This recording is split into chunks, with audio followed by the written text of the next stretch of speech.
আসসালামু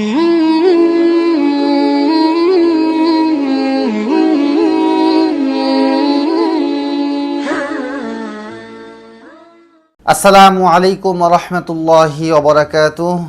বিসমিল্লাহির রহমানির রহিম। আলহামদুলিল্লাহি ওয়াহদা ওয়াসসালাতু ওয়াসসালামু আলা রাসূলিল্লাহি মাল্লা নাবিয়্যা বা'দা, আম্মা বা'দ। প্রিয় দ্বীনী ভাই ও বোনেরা, আজকে ইস্তিগফার সম্পর্কে খুব সংক্ষিপ্ত আকারে আলোচনা করব। ইস্তিগফারের যে সমস্ত ফজিলত রয়েছে, ফাজাইল রয়েছে, এগুলি সম্পর্কে আপনাদেরকে অবগত করব ইনশাআল্লাহ। বন্ধুগণ, আমরা অনেকেই হয়তো ইস্তিগফার জানি, কিন্তু ইস্তিগফারের ফাজাইল ফজিলত না জানার কারণে অনেকের ভিতরে ইস্তিগফার পড়ার, ইস্তিগফারের আমল করার উৎসাহ দেখা যায় না।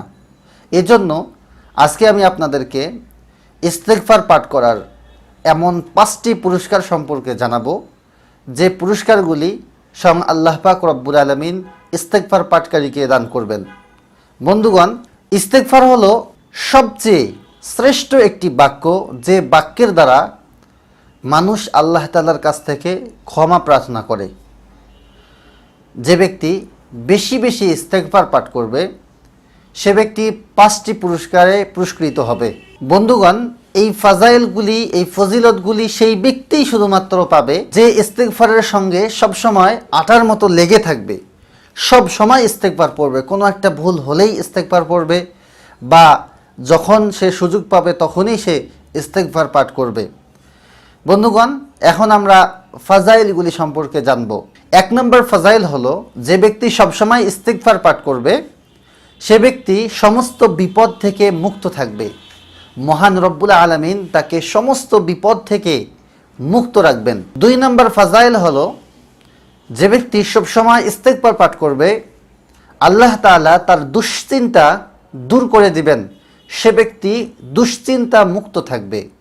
বন্ধুগণ, আমাদের যত সমস্যা দেখা দেয় সব সমস্যার একটা মূল কারণ থাকে, সেটা হলো দুশ্চিন্তা।